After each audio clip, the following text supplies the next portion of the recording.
What's good, y'all? It's your boy Sean Peter Blunt Guy. Hey! And we are back again with another post chapter discussion and predictions and theories stream where we talk about chapter 1059 and moving forward. Like, where do we go after this chapter, right? Before I get into that, make sure you guys hit that like button, also subscribe and hit that bell for notifications. Follow me on Twitch so you could catch my live streams live and you could interact with me in real time. Also, follow me on Instagram, Twitter, and Facebook and join the Discord. Come be a part of my community. Now, we got that out of the way. We had so much stuff go. We had so much stuff happen in this recent chapter. So I'm gonna bring in my guests and we are going to discuss this chapter. Let's get it. All right, well we live. So yeah, let's get going. What y'all think about the chapter, Q? What was your thoughts on the chapter? How'd you? It's Angel. Well, it's Angel because I have a lot of ideas, so I prefer Angel talking than before. You know me. I'm just saying, what did you think about the chapter? I'm not, like Ah, as for far as me, for theories and me, prediction, what you it's a think about it? hundred. It's 100 out of 10. For me, it's everything and even more that I need to have for some ideas I had about One Piece. It answered a few stuff. Okay, all right, that's fair. That's fair. Angel, what did you think of the chapter? Yeah, I'm have to say the chapter was a 10 out of 10 too because a lot of things I did not expect to happen happened. you telling me, bro? Like, come on, man. Like, that's wild, man. Like, I was kind of speechless, man. Like, it's like it's not that often where like I don't really know what to say. Like, like during the reaction is like, what do like my mom was just it was like overload, you know what I'm saying? It was just greatness overloaded in one chapter, and it's like, bro, I don't know what to say. Yeah, there was only like two things I thought were possible that happened in this chapter. Yeah. Well, what you thought? What were those two things? The Blackbeard showing up on the island and Boa not getting captured. Okay. Well, I didn't think Bo would get captured, or maybe kind of like maybe I thought her and Kobe would have worked something out or something. But dang, man, this completely curved my expectations. I didn't imagine Blackbeard showing up at Boa's Island. You know what I'm saying? Like that's not one thing I could have predicted, honestly. Yeah, man. Like, bro. I mean, okay. Let's kind of before we get to all that. Before we get to all that, all right? Because yeah, that's gonna be the meat of this whole chapter. But before we get into that, though, it's like we know Shanks pretty much dropped off Marco at Sphinx Island, which is weird because didn't you say that the Straw Hats were going to Sphinx Island? Yeah, with the map that we saw where they pointed, it seems to be Sphinx. Then why couldn't Marco catch a ride with them? Like, why did he catch He a was ride going with to. Shanks specifically, though? He was gonna leave with the Straw Hats originally. Yeah. I mean, but it's weird because I would think he could just ride with them, but he caught her with them. We got Shanks dropping off Marco. What what what is like the overall goal of being on Sphinx Island? Like when the Straw Hats show up, though, like what are they going to do? Is it just going to be like they just drive by Sphinx Island? Like, what do you guys think? Do they just drive by Mm, Sphinx Island, say hey, what's up? Maybe unless that no, poneglyph is there. Maybe there's a poneglyph there. uh, with the way this chapter ended, uh, maybe they won't go to Sphinx. Mm. Cold Killer says You Luffy know, wants to visit Ace's grave. I think that's a fair point. It could be a very short little stop, right? They Oh, visit shit, they visit Ace's grave and Whitebeard's grave. I think that's possible. They stop at Sphinx Island. Go ahead, Cube. Yeah, so for me, I think it's also for Oda, it's a closure to the Whitebeard arc in a way of everything that he knew, or like I do feel like it's some sort because we always had Whitebeard, Marineford, now in Wano, and like he was an important figure in the old generation. I think this arc is where we'll learn more about Whitebeard, maybe have a closure moment for Luffy at Ace's grave, but and Okay. also like the fact and also see the fact that Marco went there before. I think he wants to create some kind of honest, some drama. Like Marco, something happened when Marco came back, and when Luffy arrived, he saw Marco needs his help. Typical Liberator stuff. All right. I feel like Okay. he's preparing the scene for that. But yeah, All right. Who else we got? We just got a new guest. Introduce yourself. You muted? We got one. Ain't nothing too new over here. You feel me? We OGs with this shit. You know what I'm saying? It's just been a minute since I was able to hop in here and holler at you.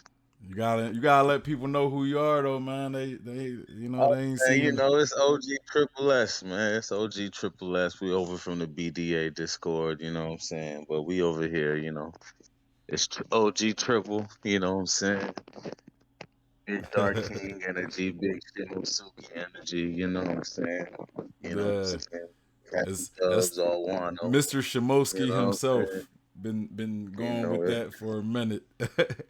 I got Par Vision. He says my idea I still like Oda, but Oda didn't show it. But I wish Marco and Luffy traded Vivre cards, and Luffy would go seeing What'd his you say? Vivre card fading. I'm reading I comments don't. right now.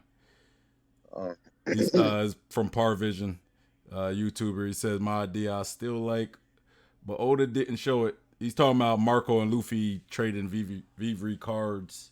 yeah. Shout out Par Vision. I fuck with him. I be listening to some of his shit. I fuck with Par Vision. He Yeah, cool. man. Yeah, we fuck with Par Vision heavy over here, man. Par Vision, he's always good. He done rated the stream, man. Got to. You gotta show him love all the time. And Yeah. then Dill said Par cough Discord. Yeah, I'm already part of Par Vision's Discord. So yeah, but shout out to Par Vision's Discord. I don't got it linked here, but yeah. Y'all go check Par Vision out. He says, love to got a see the question. One Piece streams. Great time to be on. And then Yeah. Cold Killer says, go off, Bluff. Nice to meet you. Love seeing black and brown One Piece creators. Let's go. Of course, man. I gotta represent, man. I gotta represent out here. Oh, well, though. I want to ask Oh, you real quick because I really just jumped in here to tap in. I'm gonna have to tap out soon. I got a check to go get to, but I wanted to ask, like, how'd you feel about Mihawk's bounty when you saw that shit for real, for real? oh, How you feel about that shit? I I know was, you was, but I want to hear it. bro. To me, that last chapter was just.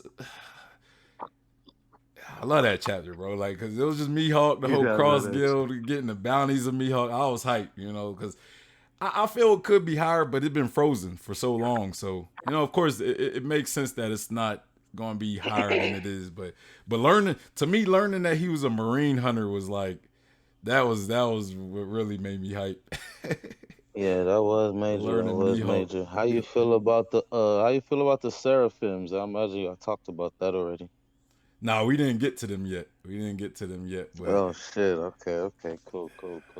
How you feel about the whole Cross Guild situation? How the shit came to be, the mishap, and just the whole notion of Cross Guild. How you feel about that going forward for the series? at first, I was kind of a little hesitant with it because I'm like, bro, Mihawk being like this underling of, cause the narratives it created, like Mihawk being this underling of Buggy, but it makes sense though. It makes Right. sense because Mihawk has always been shown to be kind of a reclusive type person. Like he doesn't want to be in the limelight. I believe he could be a Yonko Right. if He don't give a fuck for real. yeah, I think he could be a Yonko if he wanted to, but he doesn't have a crew and he doesn't have the He don't territory. give a fuck about it. He don't care for it. Yeah, so for him to sit there and say like, you know, I'm okay with this because it'll be mostly on Buggy. You know, if everything falls apart, it's gonna be on Buggy. So I was like, you know, looking at his character, what we've seen of him so far, that actually makes the most sense. Crocodile, on the other hand, you know, but then again, it makes sense for Crocodile because he kind of like being the boss behind the scenes. Like he don't like to be the upfront boss. Like even in Right. Alabasta, Exactly. he was looked at as a hero, but when he was really the So boss of this is it criminal fair to say organization. Buggy? Is it fair to say Buggy has Crocodile's bounty and Crocodile has Buggy's bounty for real? For real? Is that fair to say? Uh, it I kind of think makes that's fair to sense say. It's fair to say, bro. if you're talking individual power. I think I agree with Not you. even power. No, not even power. Just because of how the mishap happened, they giving that bounty to Buggy because they think Buggy is the one heading the shit. When really Crocodile's the one heading shit. So he should have that bounty and Buggy should have Crocodile's bounty, in hindsight, In if that you really think about it. when you explain it in in that case, I agree with you. But when I look at how the narrative treats Buggy, it makes sense for Buggy to have that for it to happen to Buggy like that. Yeah, You know no, what I'm saying? even based on the narrative, how the narrative treats him, it makes sense for him to have that bounty. But I was just saying in the sense of just how they were placed, how the bounties were given. It was there was a switcheroo. There's a switcheroo that needs to happen. Yeah. But Also, neither here nor also, there. I was just also, saying. I was also wondering the reasons, like because we got the reasons why there was a mishap, but we got from Buggy's side. I'm wondering if there was not an intent not to make them to think that Crocodile was behind the organization because Crocodile is an established big figure before the story started. So maybe like his being the leader might have a much bigger impact. That's just I'm also wondering if there's not on the government side where they didn't want Crocodile to be seen as a leader. Because I'm also wondering if that's gonna also be the case. Yeah. I mean, and also you gotta look at it like this too. It's not just because Buggy is looked at as the leader of the Cross Guild that he got that bounty. It's also the fact that he was part of Goldie Rogers' crew. He's like how he's almost like looked at, like perceived. He's looked at as like friends with Shanks. I mean, even though he is like they are friends, but he's looked at almost as like people kind of perceive them to be equals in a sense. Just kind of how he talks to him and stuff, and just some of the other interactions with other strong characters he's had in front of like the Marines. So it's kind of his perception as well. Even before being part of this or being the so-called leader of the Cross Guild, that just was kind of like that the thing that tipped it over. You know what I'm saying? So He also got a lot of props from Impel Down. He was considered as one of the two architects of Luffy of the biggest Impel Down escape, yeah, break prison escape. yeah, That I think that plays a big influence on what he's in the world because that's a huge feat, yeah, yeah. So even though he doesn't deserve it. I don't think his bounty is just based off of him being perceived to be the leader of the Cross Guild, even though that does account for it as well. So if Crocodile was known as the leader, I don't know if it would be high as Buggy's. You know, just because Buggy's resume outside of being the leader of Cross Guild is probably If more Crocodile was known notorious. as a leader, I think his shit would be higher than Buggy just because of who Crocodile is. But neither here nor there. I mean, maybe, but I also look at like the other stuff that they talk about Buggy when they was talking about his bounty, like Plus, his connection with Shanks, Yonko, Roger, all that.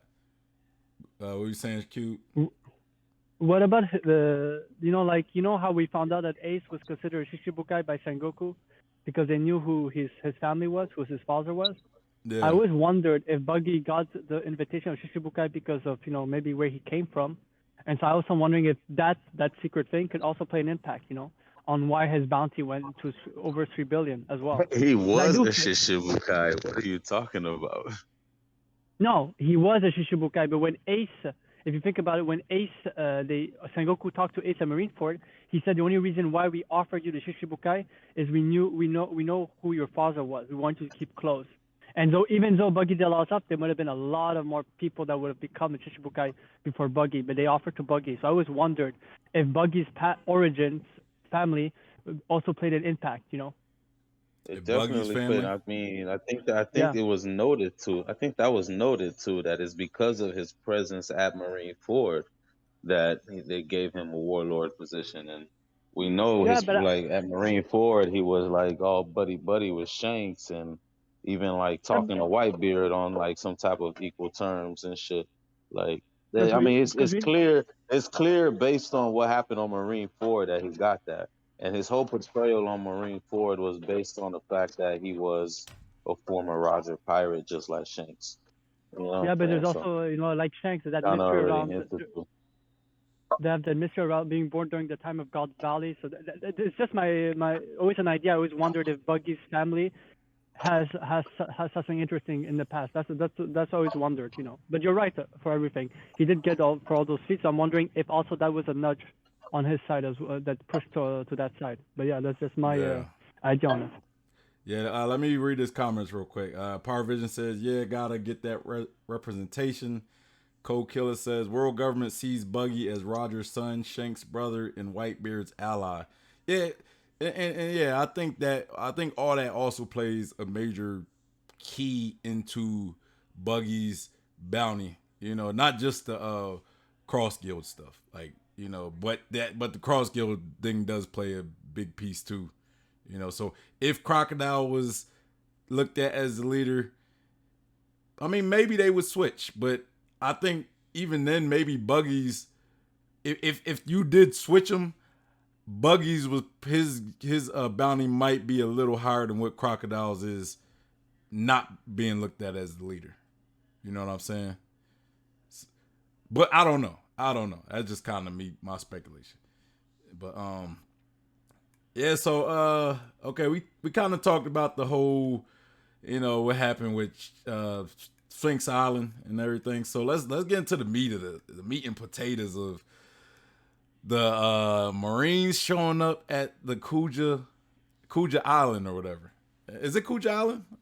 It's Kuja Island, right? Yeah. No. It's Amazon Lily. Amazon Lily. Yeah, It's yeah. I'm Kuja way Pirates. off. Kuja Pirates. I'm way off. What am I thinking?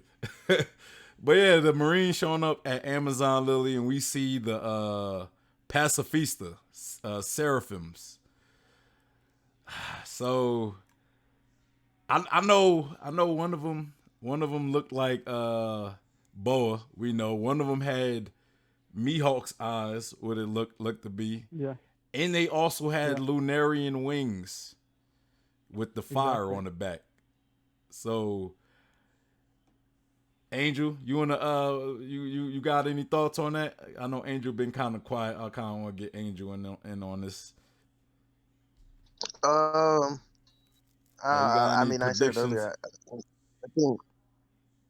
Wait, what do you mean predictions? I mean, like what's like what came to your mind about the Pacifista?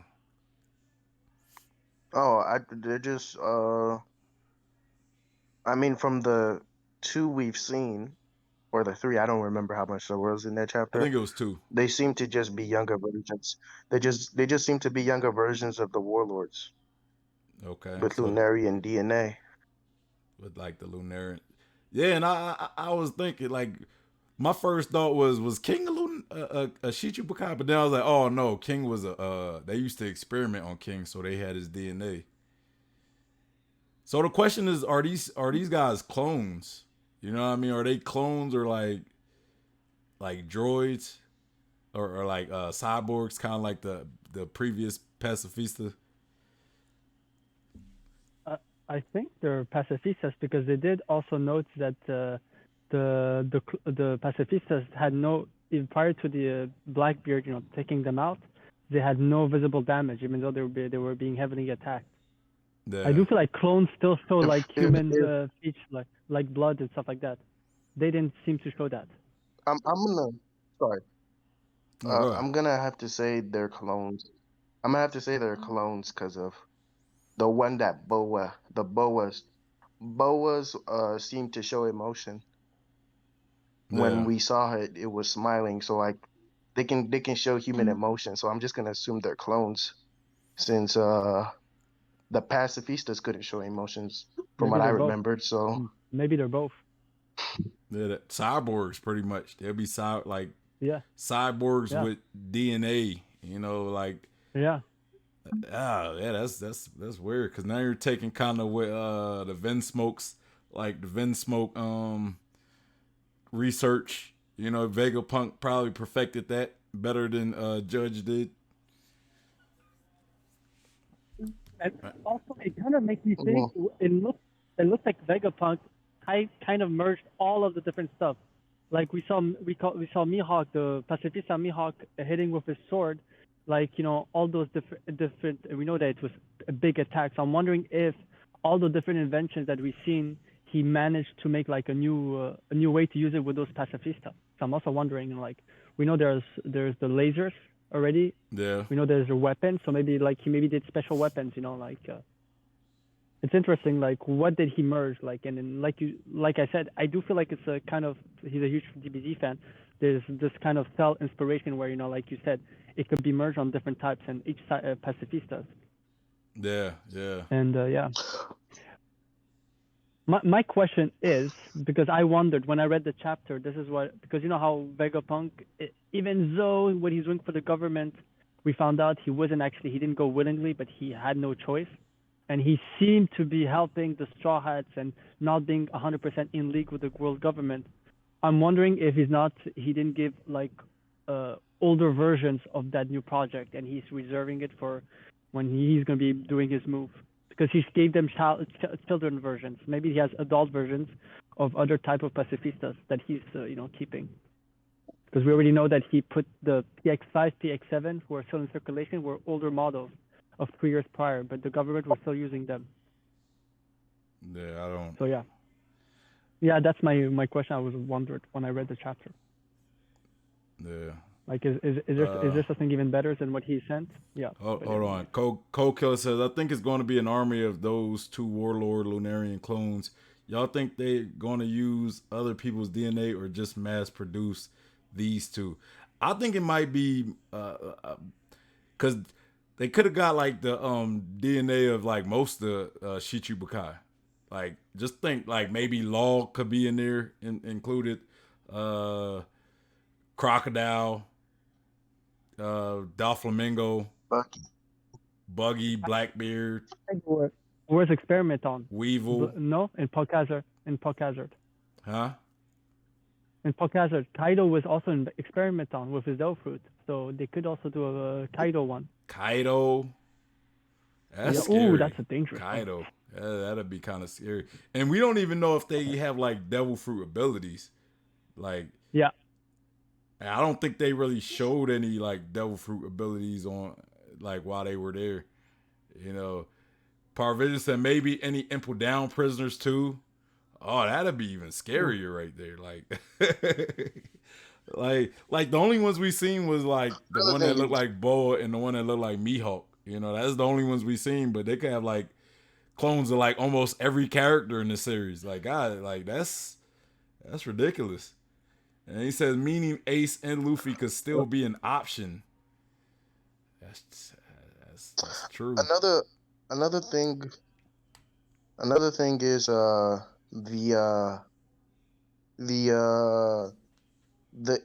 if they're clones, that would mean they would probably have a will. Yeah. So they might be able to learn hockey too.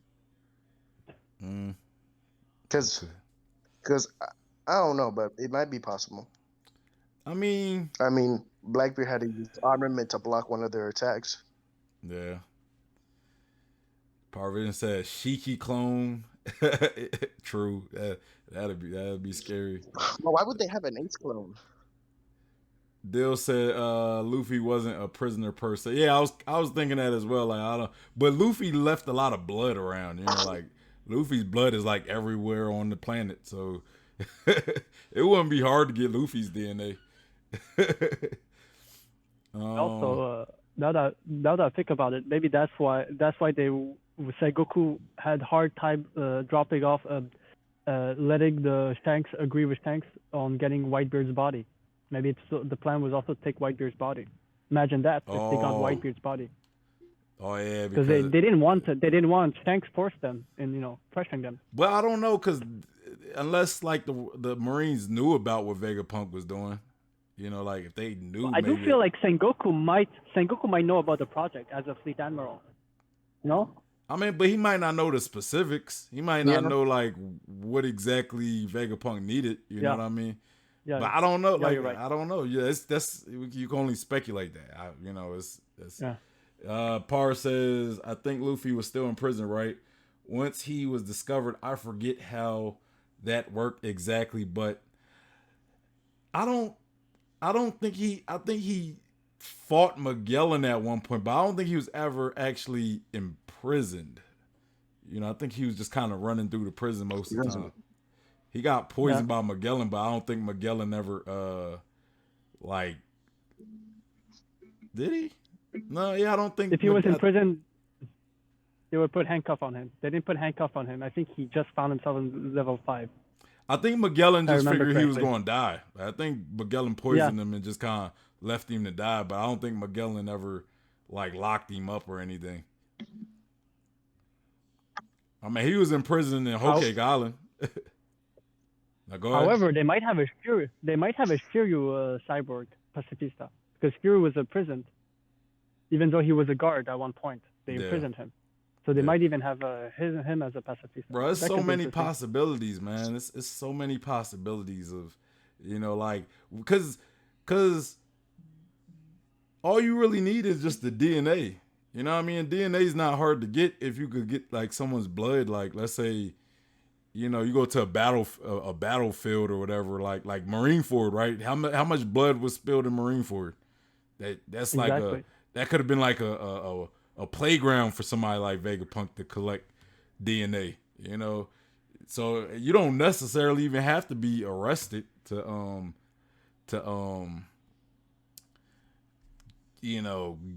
for them to get your DNA. On the scaffold that Ace was supposed to be executed, Sengoku made Luffy bleed, if I remember correctly. He was ballooned, but he still starts spitting blood everywhere when he punched him. So there are so many places in Marineford. And the kind who punched the hole in Luffy. No, it's what. Oh yeah, in his chest. Well. So I mean, there's so much blood spilled by Luffy. Again, it wouldn't have been hard to get DNA from him. Parvision says, Dill said he had to fight Magellan to escape. Par says, that might imply that Shanks knew of Vegapunk's plans too. Like if he didn't want to have the bodies to, so they couldn't do Seraphims. Yeah. So Shanks do be in the know of stuff. I mean, it's possible, especially if Sengoku did know. Maybe Shanks found out as well. Then he said guards walked him to level 4 frozen hell. Nah, he was in prison in level 4. Oh wait, level 5 was frozen hell. I have to go back. I don't remember him actually being in prison, but I have to go back. Maybe you're right. It was a while ago for me. But where I'm going, talking about the Seraphims. Man, there's so many.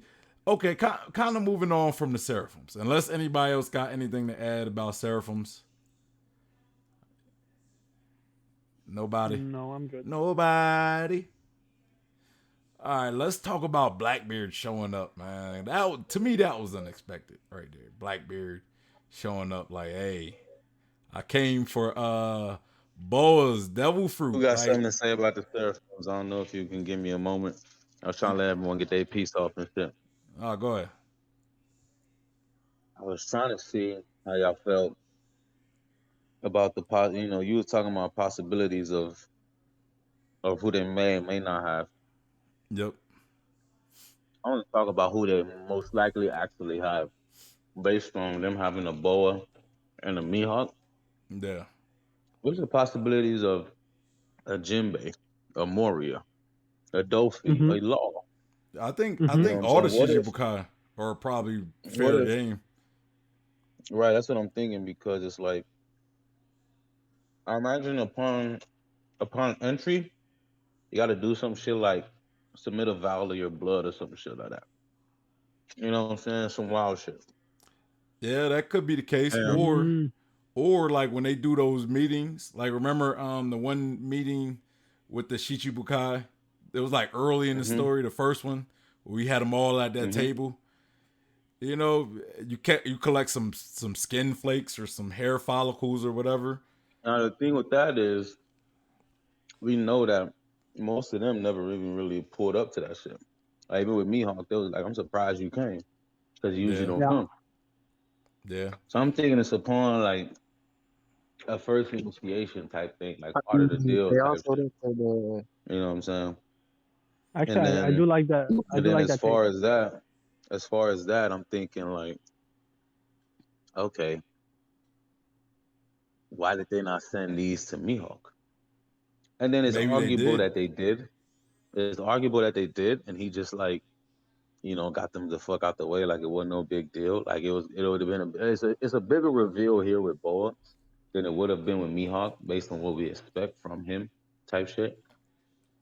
Hmm. But Mihawk did have a yeah, scar on his chest.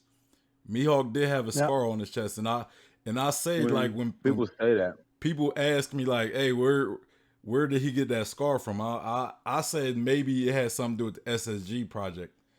You know what I mean? Because the world government was so confident with the SSG, like we don't need the Shichibukai. So obviously these things are strong.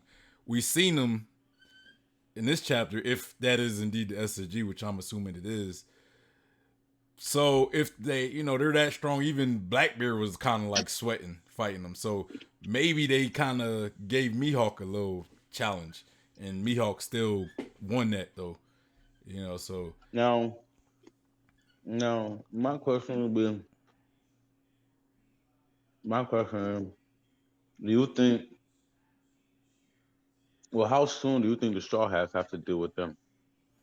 Because the Straw Hats seemingly got relationships with most of the warlords, if not all of them. yeah, So how does Luffy do against a baby Law or Law Seraphim? How does Jinbei and Nami do against a Jinbei Seraphim? You feel me? Type shit. yeah. I think like are you asking like when they will like fight them Do we or like, think do we think they ever will? That's my question. I think they will come across them probably in like the major war. You know, I think that might be when they come across like right now. And I think them fighting the I Chichi. think I think them fighting the Shichibukai are like kind of a test. Like they're gaining like data on how well they can perform. By the time we see them later in the series, they might even be like worse. They might even be stronger. Like Vegapunk might get new information, like okay, here's where I need to improve upon, and then we get to this major war, and then these guys are like even stronger. You know. Go I ahead, Angel. think the Straw Hats are probably gonna run into them sooner than we think, Okay. or sooner than one thinks. I don't know. Do you think they're biometric? Do you think they can age, or do you No, I think don't they're think that they can permanently age. children? Interesting. I don't know. I don't know. That's Yeah, yeah. hard. Like I Actually, think. it actually depends, like the core of the thing. If it's like a full-on clone with pacifista plating, then yeah, then maybe they would age because I think most of the German kids are somewhat clones and they do age. But if they're like first robots, then they give them more human features, and I don't see them aging. But I was also wondering, what you just said, Shimotuki, your question. I wondered, it came to me, what if they would make like pacifistas from the Marines, but older generation into their younger self, like a young Garp, based off a Garp or stuff like that. I'm wondering as well if they do it for their own men as well. That could be not bad. I don't. I see. I think they're like. I don't know if they're. I don't see. I don't think they're like android, like fully mechanical. I think they might be kind of like partly bio. Like somewhat Appreciate the follow, Jasung I think I said that right. I hope I said that right. Appreciate the follow. but But I think they're like cyborg, like they're but mixed. They're partly organic and part cybernetic, personally. So I don't know if they can age. That's I don't know. I don't know. Let me read the comments real yeah, quick, and then I'll let you talk. I'm Hold on, Angel. Hold on, Angel. I'll let you talk. Parvija said, yeah, the Bon Clay had to break in and free him, and he walked him to Inazumi against. Okay. Oh, so this was after he got poisoned. So maybe I guess they did lock him up. Yeah, you I think you're right. And Dill said, as soon as he saw Buggy, they started to escape by going downwards. Then they started to fight. And they said, bro, Lunarian DNA, Jinbei plus Devil Fruit is going to be wild. Yeah, we don't even know if they had Devil Fruit abilities, other than like Kizaru's lasers and stuff. But what if they could get Jinbei's ability, or Kuma's ability, the Pom Pom. And then Cold Killer said, what's the origin of the word Seraphim? Is that Egyptian? I wonder if there's a connection with them in Sphinx Island. I mean, Sphinx is definitely an Egyptian term. I don't know. That's a good question. It's definitely something to look into. Seraphim seems like it might be like an Egyptian term, though, so you might be onto something. Go ahead, Angel. I was gonna say that I'm gonna say that I don't think they age either. Even though I brought up the idea that they might just be clones, I think they're probably more. They probably have more robotic stuff than human. So I'm gonna have to say, yeah, they're probably cyborgs, like Bluff As says. far as definition, a seraphim is an ancient creature that's either extraterrestrial or a creature that lives within the earth.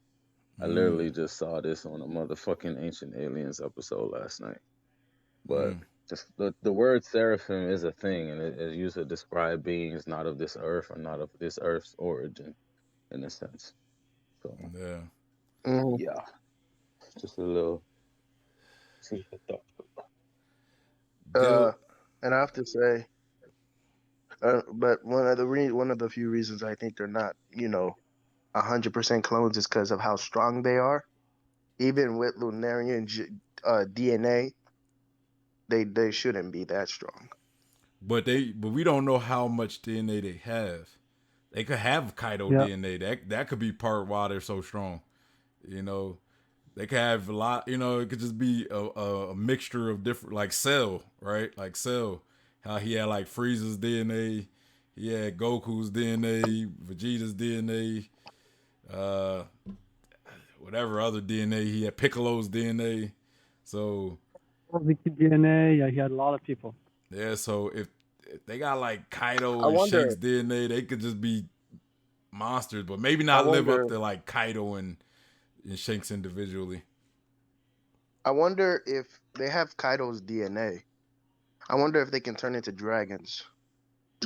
I don't know. Like, could maybe. I don't know. I mean again, maybe they didn't get to that point where they were able to turn into dragons or something. But yeah, maybe they didn't. But I'm pretty sure they. I don't know, but I remember them saying that like a zone alters their DNA.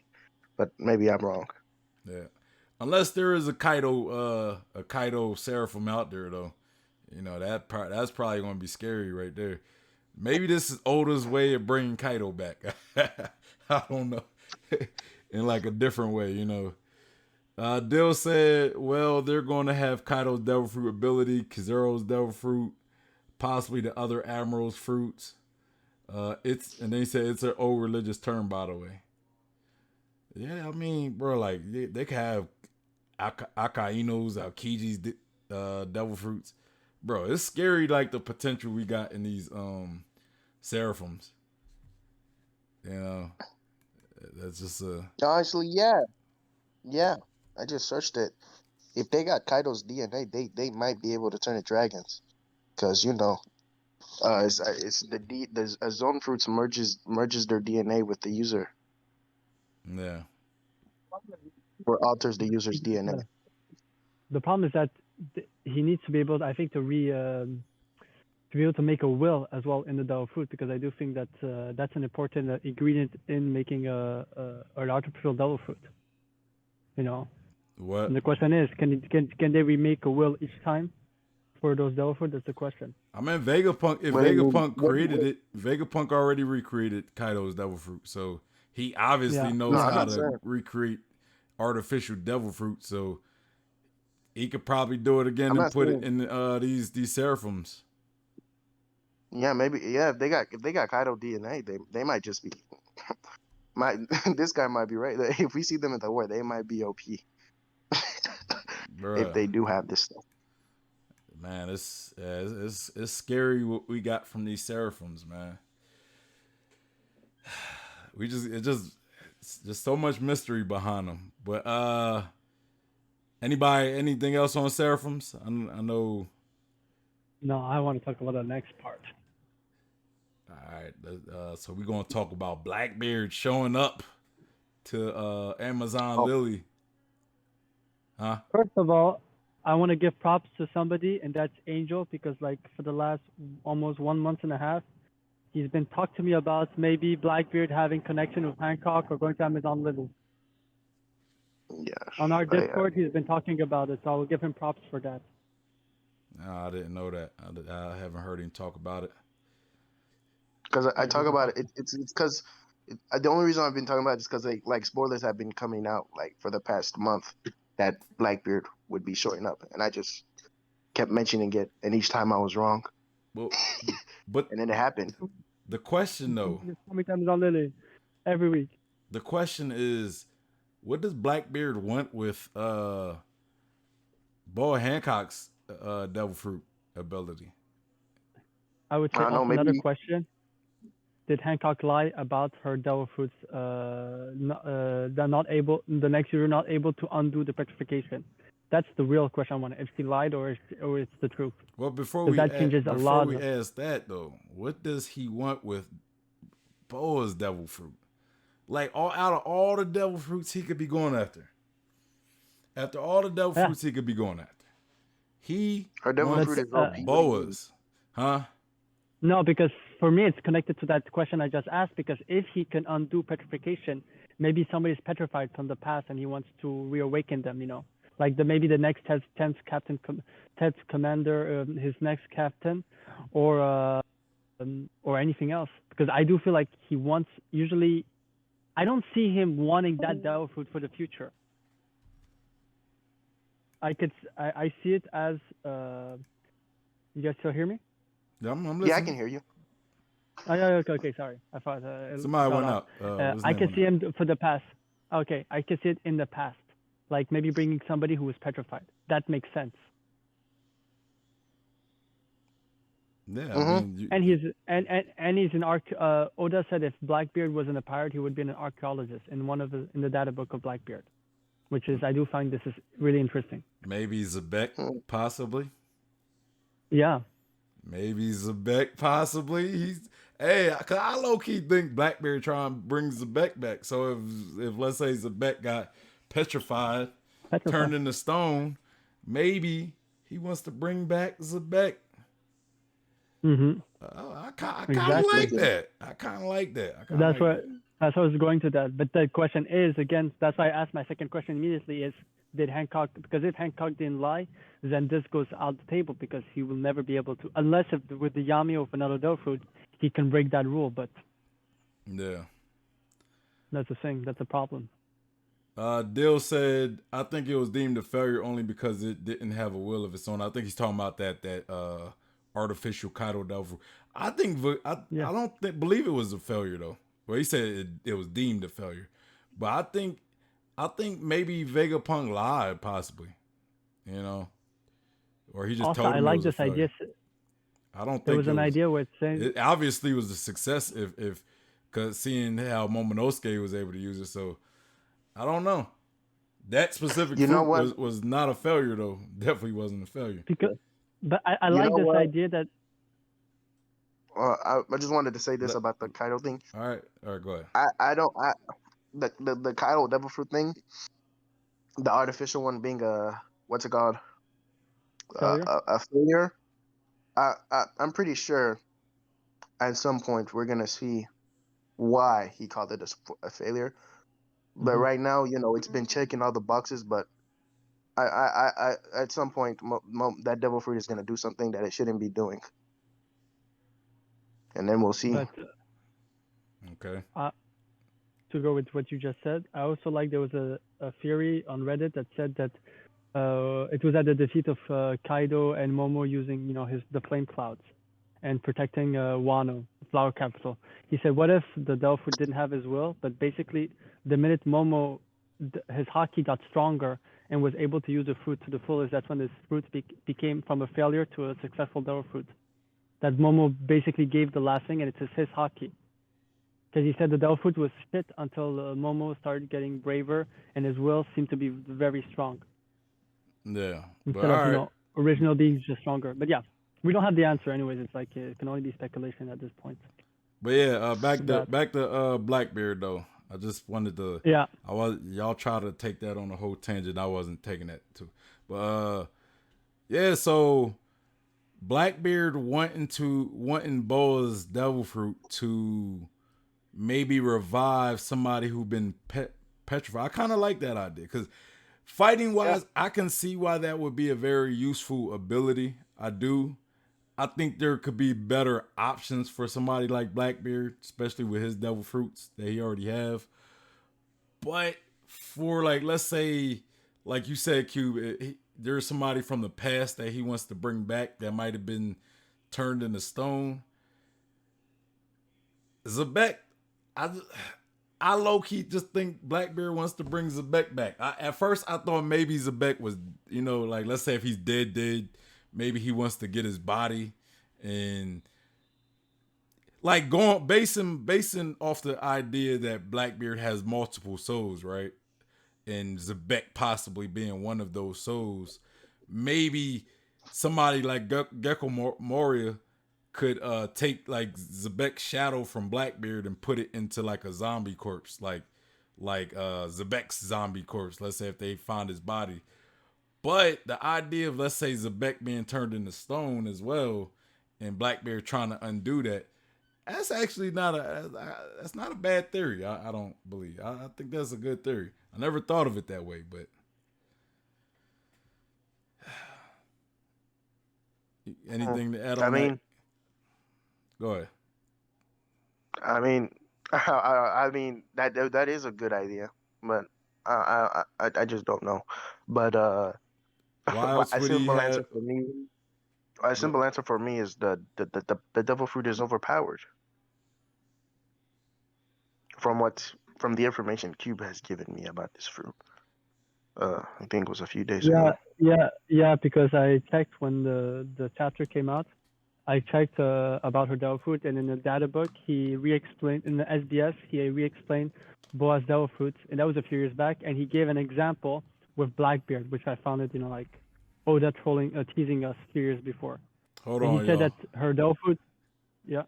Hold on, y'all, because I'm reading the comments and I'm looking with Power Vision saying he said yeah we he asked what we was talking about. He says he'd give his 2 cents if he was on voice call. Hey Par, I mean hey you Par, you always welcome to come on if you want. I mean I got this channel, like I guess you had to join the Discord or whatever, and I had to bring you into the channel so you could talk. But yeah, I'm all for inviting Parvision if he wants to if he wants to join. It's just I would have to invite him through the channel that I got these guys on. But I could send him a link to the Discord in the message. Q, could you put a link in the Discord? Or no, I'll do it. But go ahead. Continue what you were saying, Q. I'm gonna send Okay. Basically, he explained that Boa Hancock's devil fruit doesn't work about love, but strong emotions. When a certain person has a strong emotions, that is basically unique to the user, So for Brian Hancock was, lust and love. When they're very strong, they are turned to stone because they cannot control their emotions. And he gave an example, Blackbeard being who he is, it won't work with love, but maybe disgust, or hate.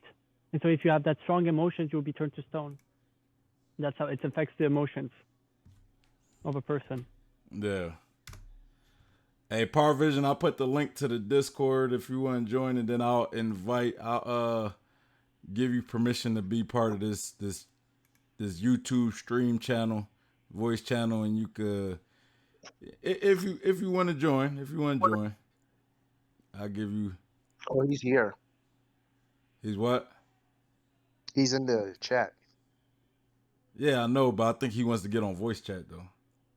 Yeah, he's on voice chat. He's in the Discord on voice chat.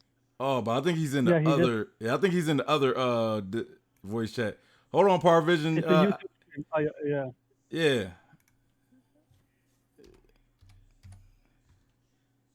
It's gonna be the other one. You should be able to get in. Yeah, he's in. What's up, Par? How you doing? Man? We are good. How are you doing, man? Hey, I appreciate the raid, man. You always showing love, man. I appreciate that. Have to. You were doing 10:59 and saw you after my stream, and I was like, gotta raid this. Yeah. Yeah, I'll be trying to like. Go ahead. No, I was gonna say you guys are talking about why Blackbeard wants Boa's fruit, right? Yes, sir. Yep. Yes, sir. What were just really quickly? What were some of the ideas that you went across? I came back and I didn't hear all of it. All right. Well, Cube had an idea, and I was playing off of that. But you explain, Cube. If indeed Boa Hancock lied about the limits of her devil fruit, I could see him trying to depetrify somebody from the past. And seeing that Blackbeard in his data book said that he has a fondness for archaeology and history and reading, I could see it being more that than anything else. Right. So what I was thinking of was like I definitely think that Boa's power, I agree with you that the Boa's powers definitely there's higher limits to it. I think all powers in general have to be viewed like that. Like Law's power isn't the only one with an ultimate ability.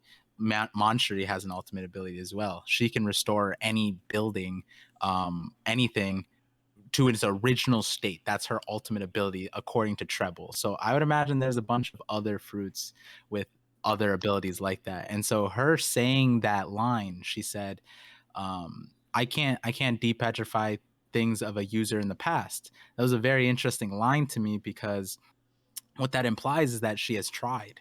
And it's like, wait, how has she known who is a statue of someone who was petrified in the past? That would imply that she knew a previous user. That would imply that she was interacting with a previous user. And the only time it would make sense for that to happen would be when she was a celestial dragon slave, because that's when she was given the fruit. And so what's really important about that is, why did the celestial dragon, our assumption was they just gave slaves the fruits for like leisure, for playtime, whatever. But it could be that they were trying to depetrify an important statue or important being at the place, and they were cycling it through the various slaves and punishing them until they could do it, and they kept on cycling through different people. And the thing about Boa is she fits all the requirements, like you said, whether you can use it in different ways, like Blackbeard could possibly use it, or another person can use it through different emotions. She fit all the criteria, but unlucky for the celestial dragons, Fisher Tiger broke her out. So my idea is that there were statues in Merijois that would be really primed to be depetrified, that she was told were previous users, and that she had to undo them. That was essentially what my line of thinking was. And so one of my theory videos, I haven't posted it yet. I was looking at a lot of the statues in One Piece. And so when I was live reacting, I was like, oh shit. If you go to chapter 906, while Shirahoshi and King Stelly, they're going up to Merijois, there's like a staircase, and along the staircase is a bunch of giant statues. And I was like, holy shit, what if these are all like past users, like they were frozen or something? Yeah. And so when you go to panel, you see how like magnificent those things are. And in the manga, you can't tell if they're like the same thing as the red line, but in the digital coloring, they colored it as the stone color.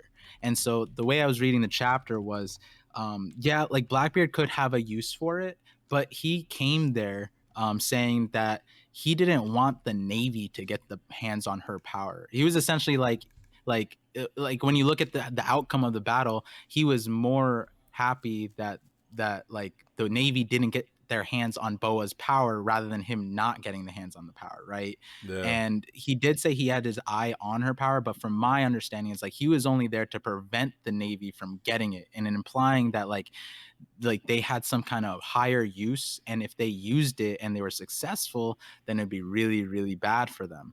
And when we look at this chapter also, that between that line, like the line where it sounded like he knew that the Navy had an ulterior motive, he also knew what Lunarians look like, which was another interesting detail because there's a bounty on that information. And like even Marco knew that they were like the land of the gods and that King was Lunarian, but he didn't know the description. We found out the description once Zoro unmasked King. So besides that, it was kind of like this chapter really showed me that Blackbeard has like this detailed information. I don't know from where. And so going to your idea about the whole, Zebek being a statue, it's possible. It is possible. But I think that there might be like a group of statues, or maybe there's a statue on Laugh-Tale, or maybe there's a statue of Merijois, and it's like a race to unpetrify those statues. And who knows, maybe some of the poneglyphs. I don't know. It's very interesting. I've always been saying Boa's power is really, really important, but I didn't expect Oda to do this for sure. So it was just an idea. It was just an idea. Also, because you're talking about statues, the statues that looks like Ors and Skypiea. There's also could be something about it. Yeah, because that Garf was shown a lot. I remember in Skypiea. In Skypiea, it was shown a lot, those statues. I always found them interesting, but I never thought maybe it could be connected to that, maybe. Yeah. So in a future video, I was gonna bring up that part with all the statues, because I have the whole thing scripted about Boa, and I'm like, Oda, why did you bring this to the forefront? Because everyone's gonna be looking at the statues now. But chapter 244, I believe, is when Vars is showed, and like I was that was one of the first thoughts too. I was like, yo, this statue could just be a person that was frozen. Like, who knows? So there's so many things. We like from now on, I'm going to be looking at the statues. Like, one of my ideas with the man marked by flames was that maybe it wasn't a person. Maybe it was something that the poneglyphs that Big Mom had, like Big Mom, Kid had Big Mom's poneglyph, but Luffy and Law didn't read them yet, but Kid might have. Yo, this just made me think, like, with your idea, and with your idea and Cube's questions about whether or not a past user can unpetrify someone, right? Yeah. What if to unpetrify a past user, or not a past user, or a person who has been turned to stone by a past user? What if you have to mimic the emotions that person that was petrified had when like towards the user? Or yeah. So no, I get what you mean. Like, meaning like Boa has, for the majority part, petrifies them through lust, and so she understands that they were lustful and can depetrify them. But if someone was super angry and they were petrified that way, if she didn't know the way they were petrified, she wouldn't be able to do it. So is that what you're getting at? Yeah, that's what I'm trying to say. Yeah, that makes sense. I like that a lot, actually. Okay, yeah. I gotta more to emotions than just love. So I gotta it does make sense. Emotions. I gotta go off on a tangent because since we got Par Vision here, and you just brought up the man with the like marked by flames, and because if you read the if you read the Viz translation, it just says the man with the burn scar, right? So it's two different translations. Some people, I guess, like if you go by man marked by flames, you could get a whole different, I guess, interpretation of it, right? Versus the man with the burn scar. I I guess like my speculation on who they're talking about is somebody particularly from O'Hara, and the reason why I think it's from that it's mostly because what we know the history of O'Hara. It got burnt down in the by that buster call from the Navy or the Marines, right? And also when you look at Robin's, I guess, reaction, she didn't say nothing, but she kind of looked like it might be associated with her and possibly her history. I'm thinking it could be like somebody from O'Hara, possibly even like her dad. Like maybe we don't get no history on Robin's father, so what if he was returning to O'Hara at? I mean, I don't remember getting history. I could be wrong, but what if he was returning from O'Hara while it got like burnt down, and he was like the only survivor other than Robin, and maybe he's waiting for Robin to meet with her, because in the context of how they were talking about this man, it makes me think that he knows how to read poneglyphs. So if that's the case, I would also think that's another clue of him possibly being from O'Hara. But what are your speculations on the man with the burn scar? Or So when you got the TCB scans, I was kind of like, I made a whole list on stream, like with everybody, to see all the different options. And one of the options was the O'Hara survivor one. I had a theory that I never posted, but it was in junction with, I don't know if you know, like Mosh DMC. We worked on this script together, that there is a definite way through, I might as well just say it, through Aokiji, that O'Hara would have survived, because his power is just kind of interesting and involved with that. But we don't have to get into that part. But the O'Hara thing is definitely an interesting line of thinking. When the officials came out, and like you said, the man with the burn scar. Now, when we look at the kanji, it is still a little bit like confusing. But I think at the end of the day, like, it's still really, really vague. Like a burn scar, man marked by flames, it could still mean a lot of different things. Like one of the thoughts I had was like, it could be Yarouge, like the tattoos aren't looked upon well in Japan. A lot of Asian countries would see them as scars, would see them as like a stain on your skin, rather than like other cultures seeing them as like beauty, like, artistic or culturally valuable, that kind of thing. And so when I was looking over the panels, what I really stuck to was the difference between TCB and the original, or the official, was what Killer said. So I remember the way the TCB scans made it sound like, everything made it sound like they need to fight this person. This person was like a barrier to moving on. But the officials made it more sound like it was a way to get to the like to get to the end goal of being the Pirate King. And like you were saying, maybe reading the poneglyphs, right? But the problem with, if this person could just read the poneglyphs, it's like everybody knows Robin. Like Robin is worldwide renowned, where even like Iceberg in Water 7 knew of her, and that she could read it, and she was from O'Hara. And Kid should definitely know that. Law definitely knows that. Law used her there, right? My feeling is that Killer is like the Kid Pirates have their own way to read the poneglyphs, and that, reading, they showed Killer not just picking up the poneglyph. He opened it and he was holding it, and then he essentially said stuff, and it's like, it makes it feel like he can read it. And so that's where like a prominent idea that he's a third eye tribe comes in. We've never seen his forehead. Oda makes it like, emphasizes like, as a child he covered his forehead. When he was maskless, he still bandaged his forehead, and it makes it feel like, oh, and then he also has that intricate power where he, unlike most others, has like, he was the one who deciphered how Apu's power worked, for example. A lot of his powers work through sound. Good point. Ultrasonic attacks. Good point. So like the voice of all things, if that's like a part of the three-eye tribe awakening, well, it makes sense if he has a heightened power regarding sound, even though it's three-eye tribe, right? But third eye is more related to like awareness rather than like vision, per se. And so when I took all that into account, I'm like, okay, maybe it's not necessarily the poneglyph, but again, what I was saying, where we know that Kid and Killer, they went to Big Mom, they got her poneglyph, Mhm. but we still haven't read that poneglyph, which is great chapters. I love everything that's happening, but I'm still really kind of annoyed. Like, it's been how many hundreds of chapters since we got the poneglyphs from Big Mom? They're still Yeah. in Brooke's head. Did they forget? Like, I don't know. And so Law's only way to get that one would be through Luffy. And so since Luffy hasn't read it, that would be a reason why he says, like, you don't know. Sounds like we got the advantage, right? Because he would have assumed, since Luffy went to Whole Cake Island, he had the poneglyph. And so he's like, you don't know.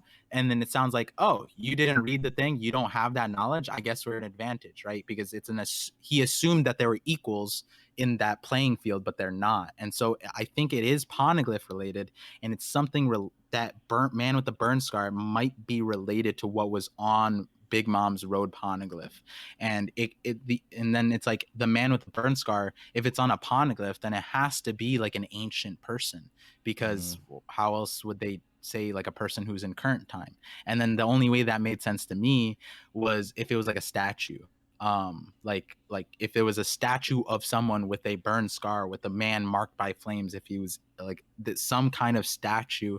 And maybe that's where Boa comes into play. Maybe one way is you can hear the person talk through the voice of all things, if you have the right voice of all things, because we know Roger had a very different voice of all things. There hasn't been a single person in the series yet who has been able to hear the poneglyphs the way Roger did. Roger was able to hear the voices on the Skypiea thing, to hear the like tales that they heard. But He even wasn't able to needed, decipher the.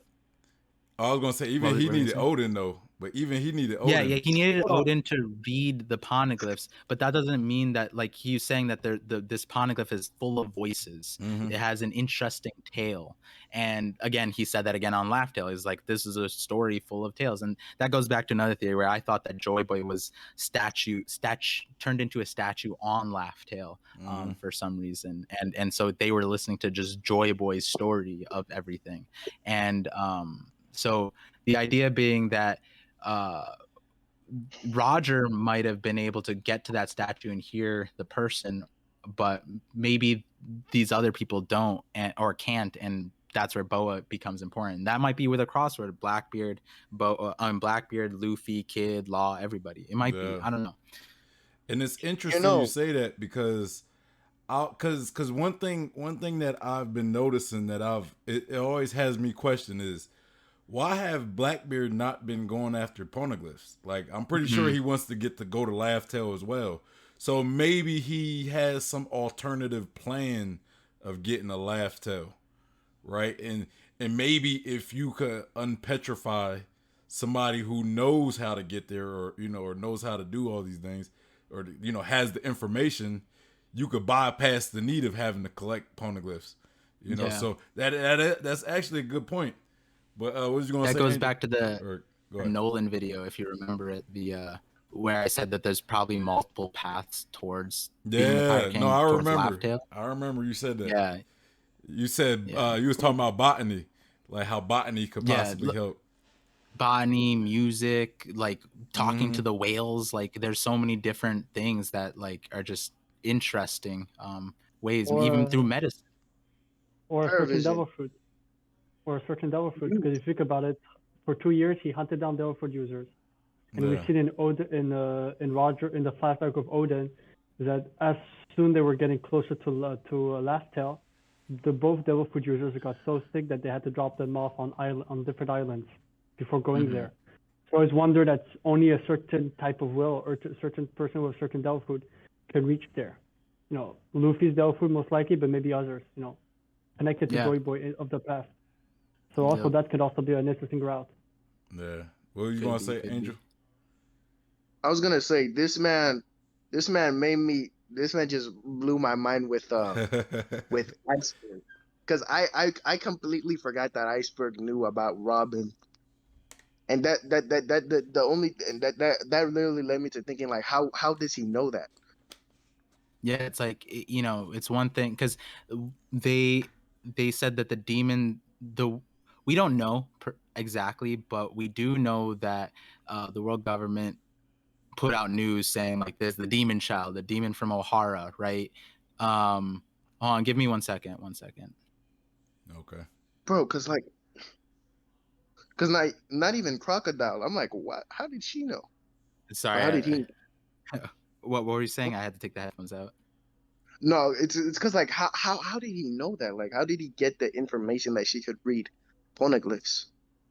Yeah, it's definitely an intricate thing because like the world government, they were saying the demons of O'Hara were studying the ancient weapons. Like we don't know if that was perpetuated. It wouldn't make sense for them to. It would be fine if they just called them the demons of O'Hara. They're studying like darkness, but it wouldn't make sense to be like, oh, they also learned how to read these square blocks that are on random islands also, right? So Iceberg knowing that means that he did like either his own research or maybe Tom told them, because Tom seemed privy to a lot of information, right? Because he had the blueprints to the Pluton. So who knows what other information he got passed on. I think for the most part, a lot of Iceberg's worries were surrounding what Tom was saying, because Tom was from my memory, I think it was like chapter 344, where he was just like, Tom was always watching this child from O'Hara and worried that she would reawaken the Pluton.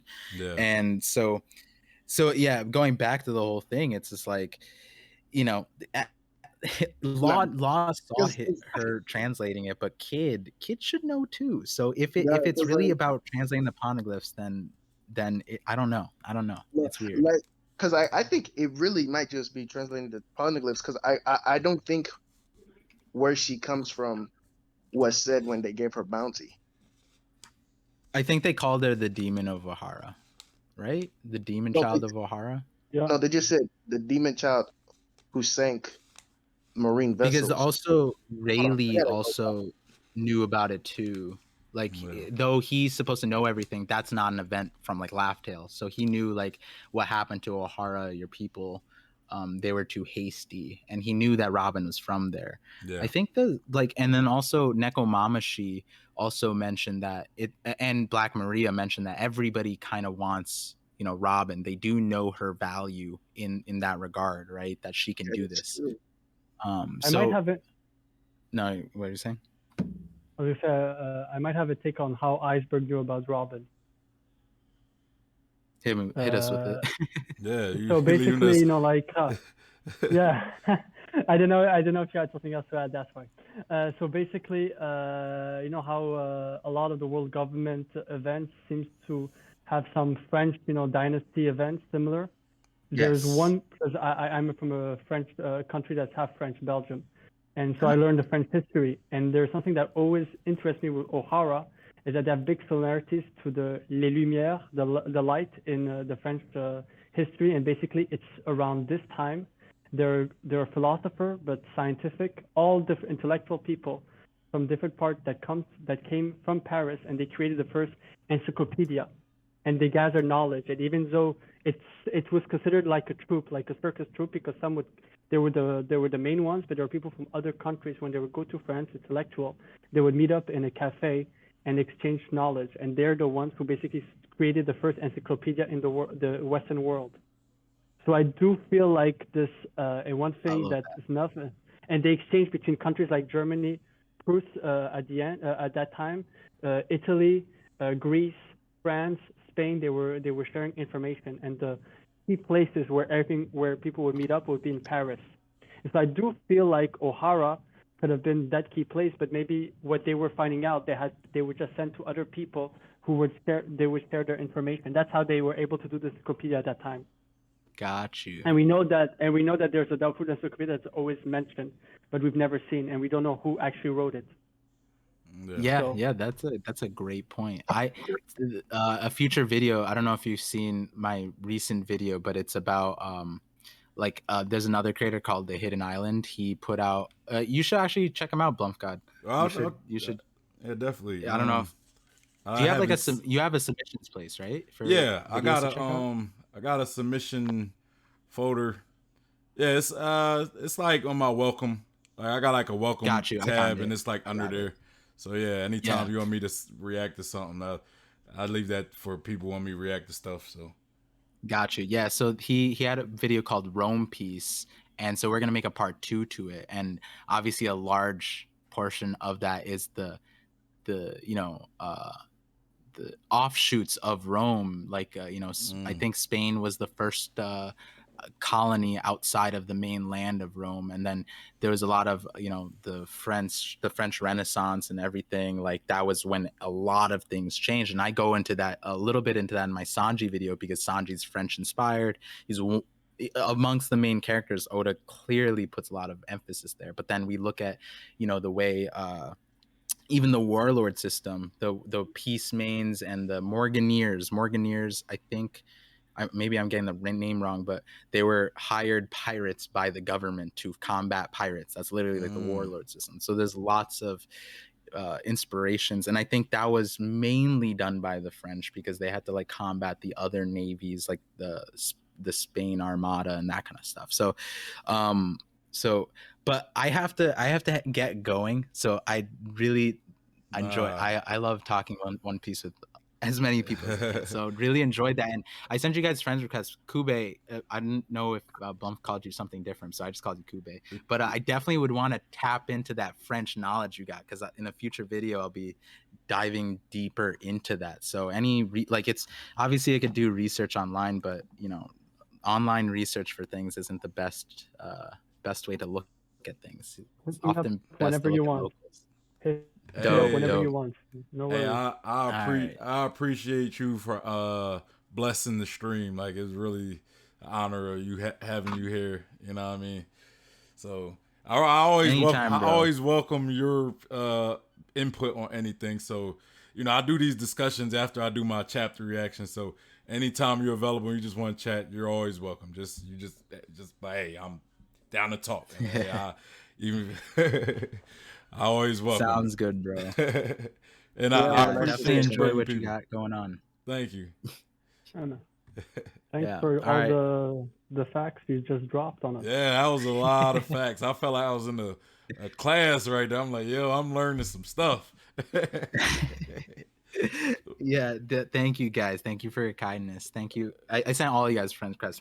DM me whenever. Also, Blump, like when you stream, just like make sure you put in the thing, because I do check that, so I like tuning in. So I just don't like spamming. I don't want to like spam your bro, you're not spamming in my channels. Don't say that. You're not.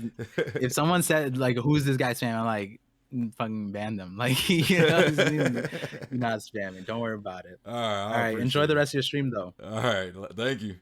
Later. Yep, later. Hey man, shout out to Power Vision, man. He's always this channel gives Power Vision love. Like, he always gets love here, man. He always get priority, all that. Yeah, But hey, y'all still there? Cube, Angel? Yep. All right, so yeah, man, we hey, that was nice. That was nice little discussion right there. But yeah, man. So we talked about Blackbeard and Cube. You really gave us a good, that was a well thought out, input about the Blackbeard possibly wanting to unpetrify somebody. So, again, I'll read these like when we do these discussions. It's literally right after I read the chapter. So for me, it's like I haven't even really got a good chance to sit on these chapters as long as some of you guys. So you guys bring a lot of well thought out ideas to the table, and I appreciate that. Angel and Cube, I appreciate that. But what was you gonna say, Angel? I was gonna add on to that thing earlier about the what's it called, where the petrification thing about Zebek. Mm-hmm. For Blackbeard to know that, like, wouldn't he need like voice of all things? Just speculation though. To know what? What do you mean? What's it called? Zebek is stone. Like, if that was the person or whoever, wouldn't he need voice of all things to hear that person speak? Maybe he has it. Maybe he has it. But I would also say this chapter also gave us another name, so I do think that name could have given him some information. The guy that he took the territory from Ashinosu with Kobe, when he said Kobe helped him out, Wang Shi is a member of the Rock Pirates. and he's the one who defeated him during the time skip. Apparently, he fought against him and he defeated him thanks to Kobe. So I do feel like they could have been something also there. I mean, like when it comes to the voice of all things, it's like Blackbeard. Blackbeard is not that much different from Luffy, in my opinion, as far as like where they stand in being the two candidates to change the world, right? Kind of like Zebek was Roger's greatest threat. Blackbeard is kind of like that as well. I think to Luffy, and I think Blackbeard has just as much chance to succeed in what he wants to do as Luffy does. So, but only one of them can succeed. So it's just a matter of who. So if anybody else has the voice of all things, I would say Blackbeard has it as well. You know. But yeah. I'm kind of curious. Well, all right. So, what else did we get in this chapter, though, man? Like we had Rayleigh showed up, of course. You know, to stop the fight. I'm trying to pull up the chapter again just so because we talked in depth about all that. So we talked about the Seraphim, which was I have. Go ahead. I actually have something for you, Blanc, because it's based on the theory that a lot of people had, and somebody on Sunlight Alliance Discord made this play on games, because basically this is the idea that Rayleigh could be Mihawk's father, and basically he's the Dark King, so the King of Darkness. Yeah, and so the idea is that okay. So you saw Dracula, the Prince of thing, but there was a theory saying that Mihawk might be like Rayleigh and a queen's the way he acts, in a castle, always by himself, stuff like that. So yeah. So I really more. I did a Threevil reaction, and he kind of brought all those ideas to the table. You didn't see my Threevil reaction last week? I'll be dropping the video this week. Okay, well, I'll check it out then. I'm quite interested for that one. He talks about Dracula. He talks about silver being the weapon to use against vampires, and yeah, it was a Threevil reaction I did. What were you saying, Angel? I was gonna say that Cube should tell you his take on Kobe getting captured. I don't know if he already told you. Well, we get to that point. We'll definitely get to that point when we get to that aspect, But one and something, going back to that Dracula, like Mihawk being Rayleigh's son, this chapter actually kind of it reminded me of that. Because we had Rayleigh and Shaky in this chapter, which Shaky's who I also want to talk about next. Finding out that she was the previous Empress of Amazon Lily. But like we got the Seraphim that kind of look like Mihawk, and then we got Rayleigh. So it's kind of like, but I guess Blackbeard destroyed both the Pacifista before Rayleigh showed up. So I don't know, I guess Rayleigh wouldn't have seen it, you know what I mean? But what was I gonna say? Dang, what was I talking about? So yeah, Shaky being the previous Empress. So I think that old lady talked about how one of the previous Empress fell in love with a man before. So you think she was talking about Boa or Shaky? Yeah, I think you're talking about Shaki. That's for sure. Shaki. Yeah. So I mean, that's not really much to talk about. But y'all have any thoughts on Shaki being revealed as? And I really love it because the last few weeks I've been thinking that how many people know exactly about Luffy's importance in the world with Devil Fruit. And I've been lately thinking, what if Boa Hancock knew, and that's why she was such a huge ally to Luffy, since ever she met him, after he convinced her, and because she was an ex-slave who might have heard about the Sun God Nika stories. But now Yeah. this link that Saki that said to Luffy when she met him, "Yeah, I'm a huge fan of yours." It does give me some hope on that idea. So I really like that part. That Shaki knew that Luffy was the sun god. That she knew the importance. But when she met him, she said, "I'm a huge fan of yours." Before even though she Oh, introduced him. because she helped. Hold on. When Boa met Luffy, first he showed his Conqueror's Haki, then she was convinced. But there was something about Luffy, like she helped him get into Impel Down, and in Marineford, even though she tried to be discreet, she did really help Luffy out.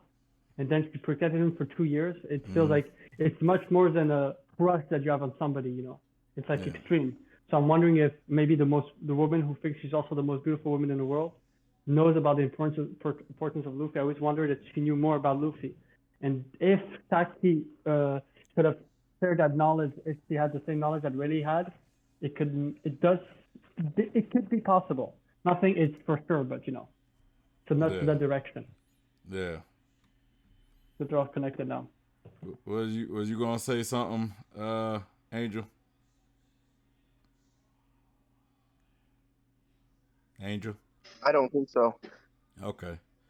All right. So, let me also say this, man. Does this chapter convince y'all anything about, like when I always talk about how Kobe is pretty much going to be like the dynamic with Luffy and Kobe is going to be kind of like Garp level. Like, you know what I'm saying? Like, Kobe is being built up to be way more important than Smoker ever was, you know?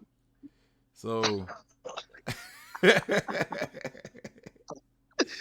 does this convince y'all, huh? Does this convince y'all yet? Are y'all not convinced? You can never be 100% sure with Oda, man. I'm just saying, man. No, but Smoker's irrelevant. He's supposed to be the next. He's known as the hero Kobe. I'm sorry, he's being hyped up like Cowboy's being hyped up to be the next Dragon. He's hyped up to be the next Garp. The hero Kobe in the newspaper. The hero Garp. The hero of the Marines, Garp. Monkey D. Garp. Let me put some respect on that man's name. You put the Monkey D in front of that Garp when you speak of the legend himself, right? All right, so let's Not even Garp.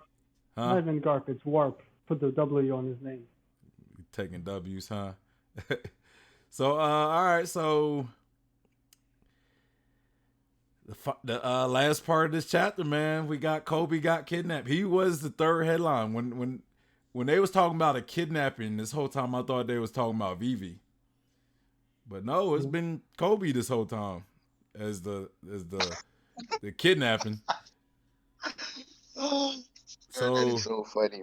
Say what? I said that is so funny. What, they got kidnapped? Nah, it's just like Luffy was looking at the newspaper and showed no reaction to it. That's sad. You think so like, why you think Blackbeard took Kobe though? Why Kobe? What did Blackbeard need with Kobe? Actually, I'm gonna let Cube talk first because I like his idea, and I think it's probably the most accurate reason as of right now.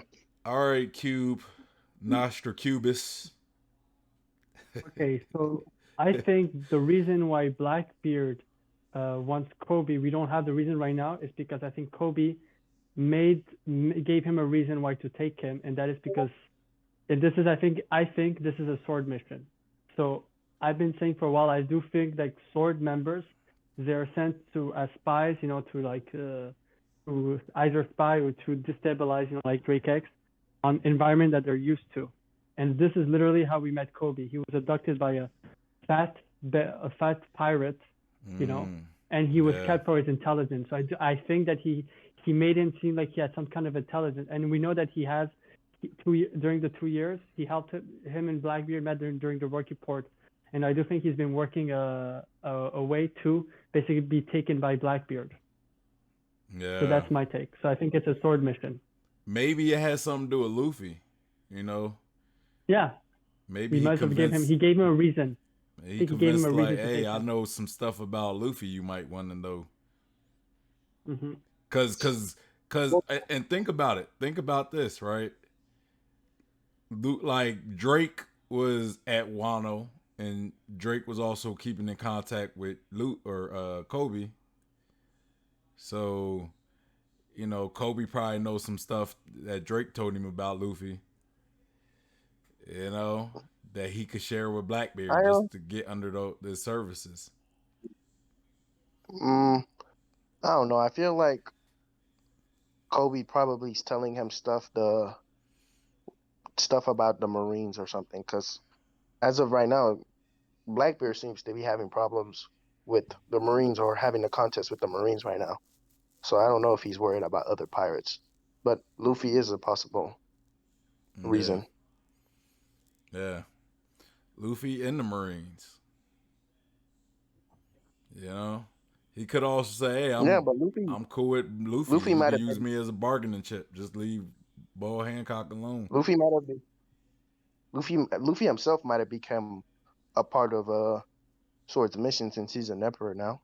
Yeah, yeah, man. I mean, it's Who knows? Who knows? Maybe that'll be the reason why Kobe and Luffy clash is because it's his job. It's a mission. well, I mean, Capture yeah, Luffy. it's just like Garp and Roger clash. Yeah, much different. You know what I'm saying? But yeah, man. I Thing mean, is, Oh, that's what I don't you like, know it what? contradicts with what Drake X remembered Kobe saying about Luffy. That's the thing. Like, that's why Drake X felt during the raid, who he decided to join Luffy because he believed in him at this moment. He could have Yeah, he said. tried to do it on his own, but he remembered Yeah, what Kobe. Kobe said to him. Yeah, Kobe said Trust him. He said Luffy is a good person. Yeah, Yeah, but he's I don't different see than how the that. I other. don't. Trust him. Trust him. Yeah. So yes, Drake trusted him, but like that doesn't change that Luffy's a pirate. Yeah, but the problem with that idea is that if the way he sees Luffy, I would find him very weird that from everything he would get Blackbeard, who the role Blackbeard had and Oh everything, to go after no, I'm Luffy. not. You know what I mean? It goes out of That's not. character. He's full of friends, so I do That's feel not. like That's not what I was trying to say. I was trying to say like Luffy might become like a single hand mission like Kaido and Blackbeard. I wasn't saying like Blackbeard would be a part of that mission to take down Luffy. yeah, no. But what I'm saying is that with everything that's happening in the world, I don't see how Kobe is close to Luffy would prioritize and making a play on Luffy. You know what I mean? I Yeah, would see it if there's no other option. Like if Luffy was like Kaido, out of control, and you had to take him down. I would see it at that more that. But right now, there are bigger fish to fry. So I don't see him. But that's just my take. I just don't see that same Kobe now saying, I'll help me take down Luffy. Or I have information about well, Luffy to draw well, him out. I agree with that. I don't know if Luffy and Blackbeard will I mean, Kobe and Blackbeard will do things together or whatever. I'm just saying that at some point, Luffy might become a mission for Sword as Yeah, obviously, someone they have to take obviously. down, and that might be, what leads to them clashing. I don't think so. I A don't big, think. I don't even, think. I huh? don't think Sword will ever. I If mean, anything, I Swords could see making, Sword and I mean, maybe, but I could see at the end like Sword maybe working with Luffy.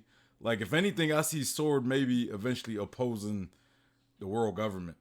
Like y'all kind of know my no, view on it. I think it's more going to be I like a Marine splitting, and then it's going to be like the Sword Alliance versus the old guard of Marines that work with that's still loyal to the world government. And they'll. I mean, I'm not saying it wouldn't be a situation where they go after Luffy, but I think ultimately they might end up working together. yeah, Well, I think that's possible too. But from what imagine, we've seen so imagine. far, I'm just going off what we've seen so far. I think that their objective is to take down one of the three powers, which is the emperors. Yeah, Mhm. yeah, But also think about it. In the world, let's say after all of this is done, you said at one point they'll have.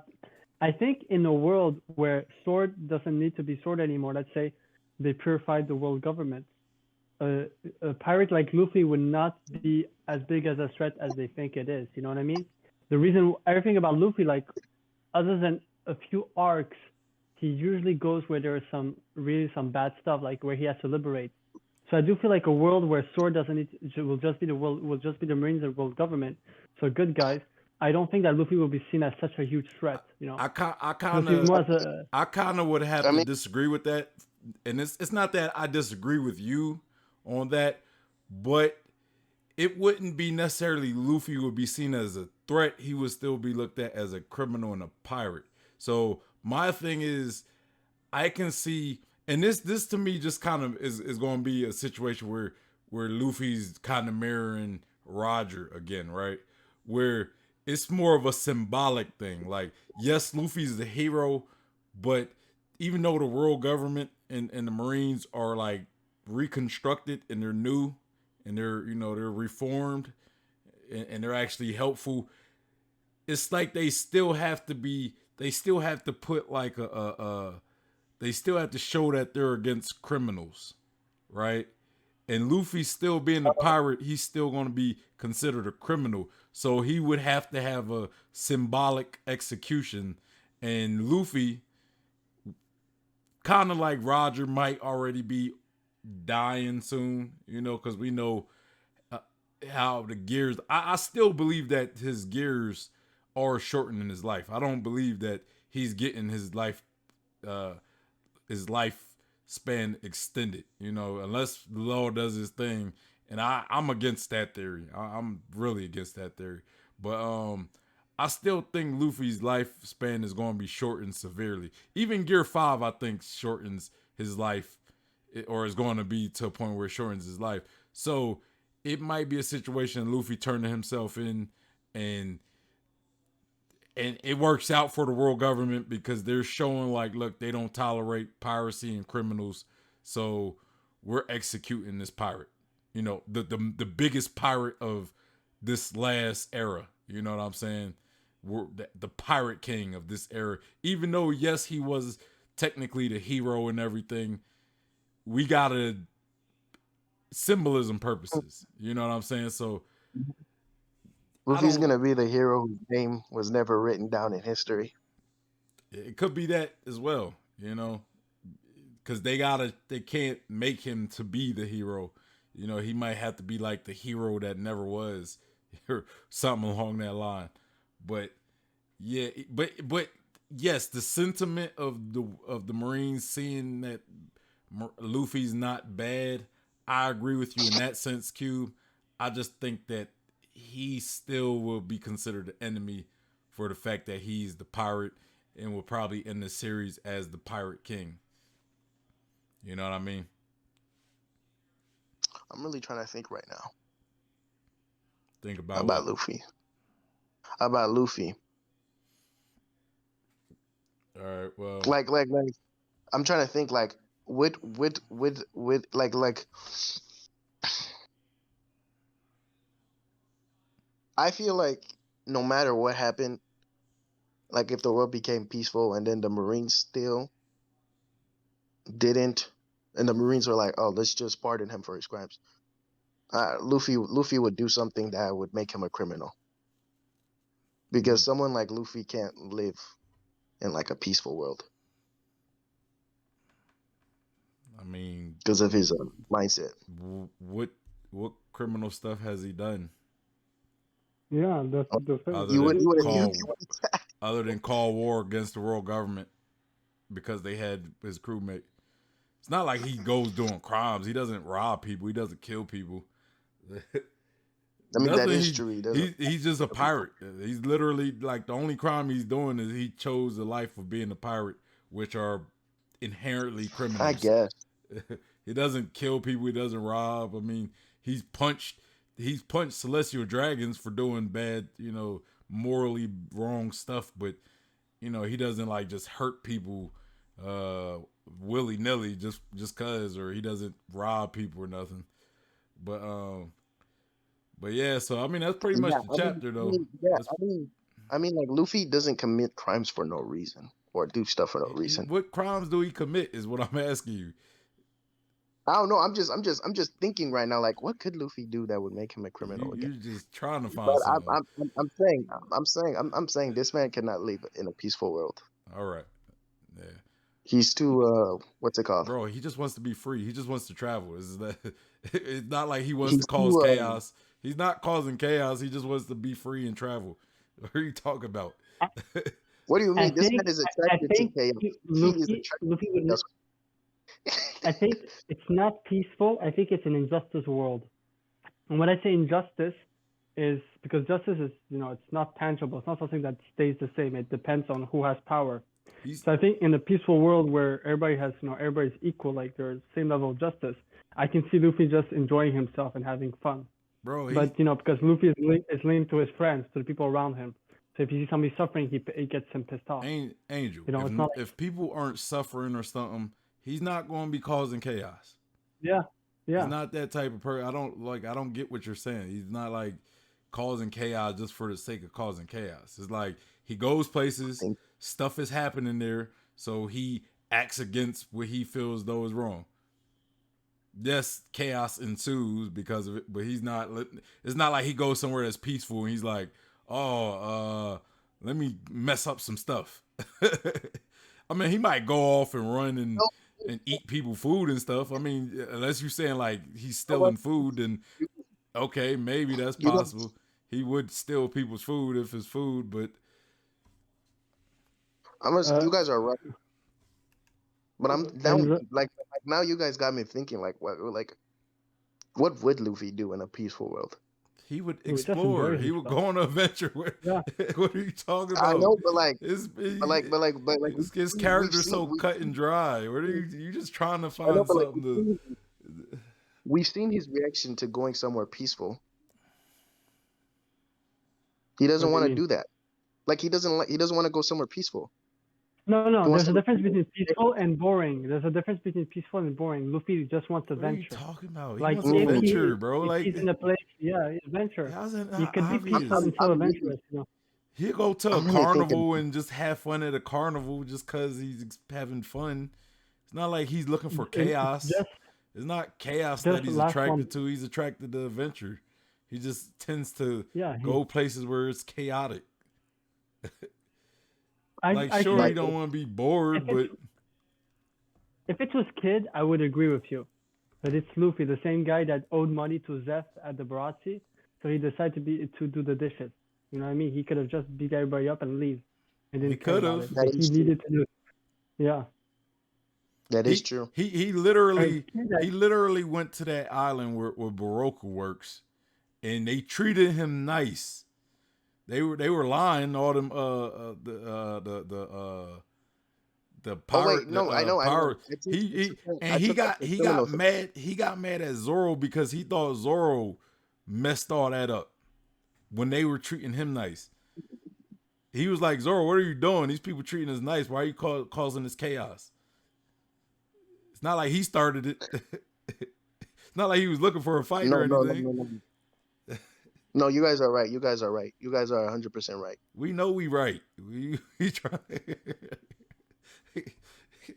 I'm just admitting I'm wrong, man. You don't want that. I know I'm not. My bad. You're right on that. Well, all right. So, anything else about the chapter though? You guys got? I'm sorry about that. I'm actually thinking if there's one last thing about the chapter. There was one thing that I don't think I talked to you about that with Angel, but so basically, you know how we learned about the Seraphim and all of that. I wondered if how we saw Weevil. What if Weevil is not an experiment? Made believe that he is the son of Whitebeard. It was a crazy thing. It just came to my mind a few days ago, and I wanted to test it out on an audience, like if like he does have a weird body. If he was a Seraphim, if he was a Seraphim of Whitebeard, possibly, or another mad scientist or one of the mads created the Weevil a long time ago based off Whitebeard, and then basically after Whitebeard was dead, they put it in circulation. I'm wondering because he also has a weird. I always thought his body. He's a weird body. He has all muscled up.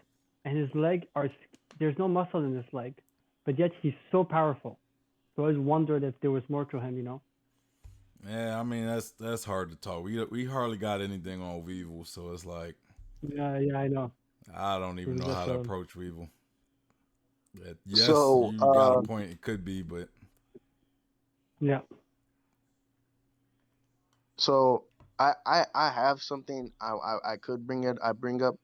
It's about Logia devil fruits, but I feel like that could lead to a whole nother discussion. is it about the chapter? So Is it no, it's relate? not about the chapter. It's not related to the chapter at all. So I'll probably say it Just after. say it. I don't know if we'd discuss it. It's something we could discuss in the Oh, Discord or whatever. what's But it called? I think while rereading the story, with Cube, I think Crocodile might have said some interesting stuff about a Logia fruit, because he says that while fighting Luffy, at some point he says that the main thing for his ability is dehydration, right? So that got me thinking about like your thing about how devil fruits come from people, right? yeah, What if the person whose will created the Sansan fruit was dehydrated when he made it, or when he died, and then his will went into a fruit, and then Sansan fruit, or the chill fruit, the person froze to death. Strong will. I don't know. I don't know if I agree with that line of thinking. I think these are people that develop these abilities, kind of like how Zoro's Hmm. he's able to manifest Ashura, right? Almost like he's able to bring. I think that's maybe part of the will of his swords. He's able to manifest Ashura, where he has like multiple heads. Like that's a deity. Ashura's a deity, so he's able to do that without a devil fruit. You know what I mean? That's kind of like when I say people creating devil fruit abilities, that what Zoro did is like exactly what I'm talking about. Or Sanji being able to ignite his leg on fire. Even Luffy being able to ignite his fist on fire. Like he's Ace.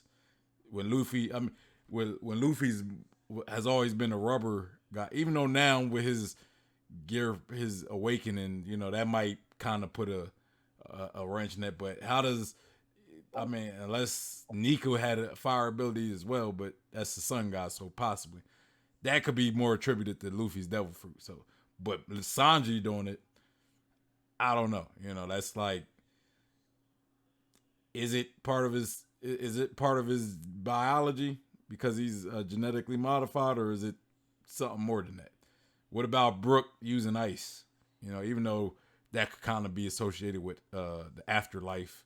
So I mean, Brooks could be also using ice abilities could be associated with his devil fruit, or it could be him manifesting other abilities, other devil fruit type abilities. But I don't know. I think Zoro is the best. Zoro is the best example because he doesn't have no. He's not like Sanji where he's genetically modified. He doesn't have a devil fruit, but yet he's able to manifest a deity. So I don't know, but yeah, that I don't know if I think it's because they dehydrated after die, but I don't know. Again, we don't know. That's just theory, But anything else about the chapter?